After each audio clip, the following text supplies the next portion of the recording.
Welcome to Gopi agricultural YouTube channel. వ్యవసాయం కొందరికే ఎందుకు కలిసి వస్తుంది? అసలు కారణం ఇదే. రైతన్న, ఒక చిన్న ప్రశ్న. ఎందుకు కొంతమందికి వ్యవసాయం కలిసి వస్తుంది, మరి కొంతమందికి ఎందుకు కలిసి రాదు? ఒకే ఊరు, ఒకే నేల, దాదాపు ఒకే వాతావరణం, అదే పంట. కానీ ఒక రైతు పంట పండించి మంచి లాభం సంపాదిస్తాడు, మరో రైతు అదే పంట పండించి పెట్టుబడికి రాలేదని బాధపడతాడు. ఇది కేవలం అదృష్టమా? కాదు రైతన్న, వ్యవసాయంలో అదృష్టం కంటే నిర్ణయం చాలా ముఖ్యం. ఈరోజు కొంతమంది రైతులకు వ్యవసాయం ఎందుకు కలిసి వస్తుందో, మరి కొంతమందికి ఎందుకు నష్టం వస్తుందో అసలు కారణాలు చూద్దాం. మొదటి కారణం, పంట వేసే ముందు ఆలోచన. చాలా మంది రైతులు పక్క రైతు ఏ పంట వేస్తున్నాడు చూసి మనం కూడా అదే పంట వేస్తారు. గత సంవత్సరం ఆ పంటకు మంచి ధర వచ్చింది, అందరూ ఆ పంట గురించి మాట్లాడుతున్నారు, అంతే ఈ సంవత్సరం మనం కూడా అదే పంట వేస్తాము. కానీ ఇక్కడే మొదటి తప్పు. గత సంవత్సరం ధర చూసి ఈ సంవత్సరం పంట వేయకూడదు. ఈ సంవత్సరం ఎంత విస్తీర్ణంలో పంట పడుతుంది, మార్కెట్లో డిమాండ్ ఎలా ఉంది, మన నేలకు ఆ పంట సరిపోతుందా, మన దగ్గర నీరు ఉందా, మనకు ఆ పంట సాగు అనుభవం ఉందా, ఇవన్నీ ఆలోచించాలి. లాభం వచ్చే రైతు ముందుగా పంటను ఎంచుకుంటాడు, పంట వేసిన తర్వాత లాభం గురించి ఆలోచించడు. రెండో కారణం, ఖర్చు లెక్క.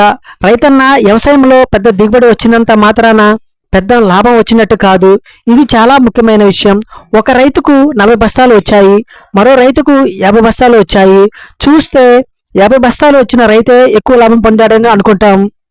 కానీ 40 బస్తాలు వచ్చిన రైతు 30,000 ఖర్చు పెట్టి ఉంటే, 50 బస్తాలు వచ్చిన రైతు 60,000 ఖర్చు పెట్టి ఉంటే, ఇద్దరిలో ఎవరి లాభంలో ఉన్నారు? అందుకే ప్రతి రైతు తన పొలానికి ఒక లెక్క పెట్టుకోవాలి. విత్తనం ఎంత, ఎరువులు ఎంత, మందులు ఎంత, కూలీలు ఎంత, నీటి ఖర్చు ఎంత, అన్నీ రాసుకోవాలి. లెక్క తెలియని వ్యవసాయం ఎంత పండించినా లాభం ఇవ్వకపోవచ్చు. ఇక మూడో కారణం, సమయానికి పని చేయడం. వ్యవసాయంలో ఒక మాట గుర్తుపెట్టుకోండి, సమయానికి చేసిన పని ఖర్చును తగ్గిస్తుంది. కలుపు చిన్నగా ఉన్నప్పుడు నియంత్రించడం ఒక రకమైన ఖర్చు, కలుపు పెద్దదై పంటను ముంచేసిన తర్వాత నియంత్రించడం మరో రకమైన ఖర్చు. పురుగు మొదట కనిపించినప్పుడు గుర్తించడం ఒక విషయం, పంట మొత్తం మీద వ్యాపించిన తర్వాత మందులు వేయడం మరో విషయం, నీటి అవసరం ఉన్న సమయంలో నీరు ఇవ్వడం ఒక విషయం, పంట ఒత్తిడికి గురైన తర్వాత నీరు ఇవ్వడం మరో విషయం. అందుకే లాభం వచ్చే రైతు పంటను రోజు గమనిస్తాడు. పంట ఏం చెబుతుందో వినే రైతుకు పంట ఫలితం బాగా ఇస్తుంది. ఇక నాలుగో కారణం, ఇతర రైతులను చూసే కాకుండా తన పొలాన్ని చూసి నిర్ణయం తీసుకోవడం. ఇది చాలా ముఖ్యమైన విషయం. పక్క రైతు ఒక ఎరువు వేశాడు, అతని పంట పచ్చగా ఉంది, వెంటనే మనం కూడా అదే ఎరువు వేస్తాం. కానీ మన నేల అదేనా, మన పంట వయసు అదేనా, మన పొలంలో పోషకం లాభం అదేనా, నీటి పరిస్థితి ఇదేనా అని తెలియకుండా ఎరువులు వేయడం ప్రమాదకరం. పక్క రైతు పద్ధతిని కాపీ చేయడం కంటే తన పొలాన్ని అర్థం చేసుకోవడం ముఖ్యం. ఐదో కారణం, మార్కెట్ గురించి ముందే ఆలోచించడం. చాలా మంది రైతులు పంట పండించే వరకు మాత్రమే ఆలోచిస్తారు. పంట చేతికి వచ్చిన తర్వాత ఇప్పుడు ఎక్కడ అమ్మాలి అని ఆలోచిస్తారు.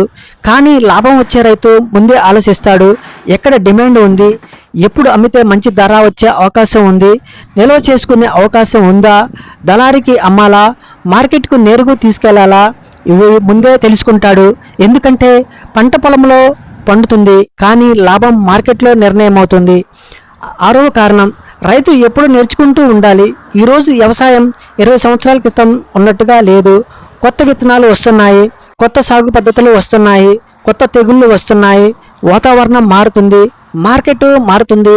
కాబట్టి మన తాతల కాలం నుంచి ఇలాగే చేస్తున్నాం అని ఇదే పద్ధతిని ఎప్పటికీ కొనసాగిస్తే సరిపోదు.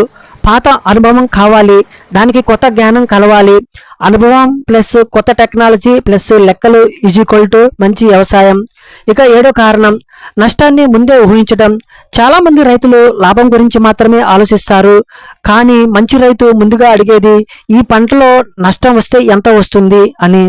ఒక ఎకరాకు 50,000 ఖర్చు పెట్టి మార్కెట్ పడిపోతే, వర్షం ఎక్కువైతే, పురుగు తీవ్రంగా వస్తే, పంట దెబ్బతింటే ఏం చేయాలి? ఈ ప్రశ్నలకు ముందుగా సమాధానం ఉండాలి.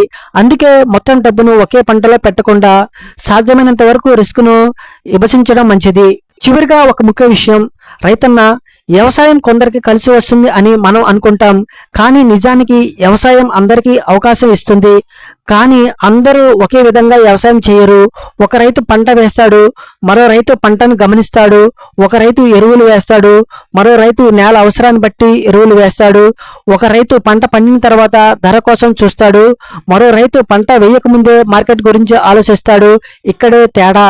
కాబట్టి రైతన్న, వ్యవసాయంలో అదృష్టం కంటే నిర్ణయం ముఖ్యం, దిగుబడి కంటే ఖర్చు ముఖ్యం, పంట కంటే మార్కెట్ ముఖ్యం, అనుభవం కంటే నేర్చుకునే మనస్తత్వం ముఖ్యం. ఒక విషయాన్ని గుర్తుపెట్టుకోండి, తెలివి పంటను పండించడం ఉపయోగకరంగా అనిపిస్తే మీ ఊరిలో వ్యవసాయం చేస్తున్న మరో రైతుకు తప్పకుండా షేర్ చేయండి. ఇలాంటి రైతులకు ఉపయోగపడే విషయాల గురించి కోసం మన ఛానల్ని సబ్స్క్రైబ్ చేసుకోండి. Thank you for watching. Thank you.